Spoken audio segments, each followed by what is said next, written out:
તો લોકસભાની ચૂંટણીના મતદાન પહેલા જૂનાગઢમાં ભાજપને મોટો ઝટકો લાગ્યો છે। ગીર સોમનાથ જિલ્લાના તલાલામાં ભાજપ અનુસૂચિત જાતિના મોરચાના પ્રમુખ ઉપપ્રમુખ મંત્રી સહિત 9 હોદ્દેદારોએ 200 જેટલા ટેકેદારો સાથે રાજીનામા ધરી દીધા છે। જોકે જિલ્લા ભાજપ પ્રમુખે રાજીનામાનો હજુ સુધી સ્વીકાર કર્યો નથી। ભાજપ ઓફિસમાંથી દૂર રાખતા આ હોદ્દેદારો નારાજ થયા હતા અને તેના બદલે પોતાના રાજીનામા ધરી દીધા છે। આ પહેલા પણ ઉનામાં સીએમ વિજય રૂપાણીના કાર્યક્રમ દરમિયાન અનુસૂચિત જાતિના હોદ્દેદારોને સ્ટેજ ઉપર સ્થાન ન મળતા તેઓ રોષે ભરાયા હતા અને તેમની નારાજગી જોવા મળી રહી હતી। તો આ નારાજગીના પગલે તેઓએ રાજીનામા ધરી દીધા છે।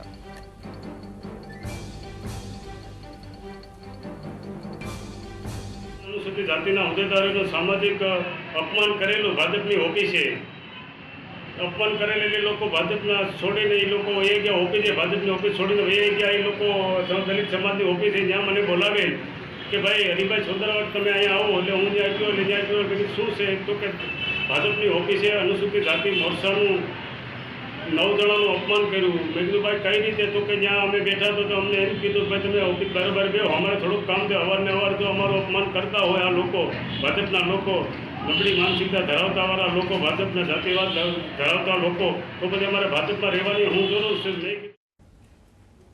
તો અંગે વધુ વિગતે વાત કરવા માટે આપણી સાથે જોડાયા છે સંવાદદાતા દીક્ષિત। ભાજપને એક મોટો ઝટકો લાગ્યો છે। તલાલામાં લોકસભા ચૂંટણીના મતદાનના થોડા સમય પહેલા જ મોટાભાગના અનુસૂચિત જાતિના હોદ્દેદારોએ રાજીનામા આપ્યા છે। શું કારણ?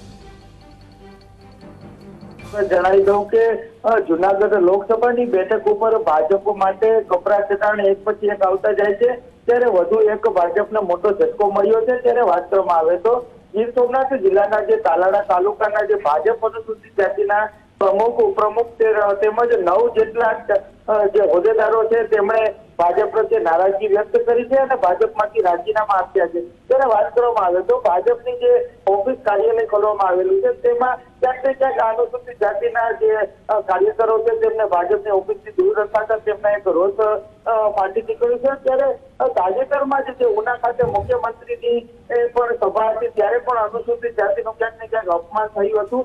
ત્યારે આ તકે 200 જેટલા ઠેકેદારો એક સાથે પદ ઉપરથી રાજીનામા આપ્યા છે, પણ હાલ જિલ્લા ભાજપ પ્રમુખે રાજીનામા હજી સ્વીકાર્યા નથી।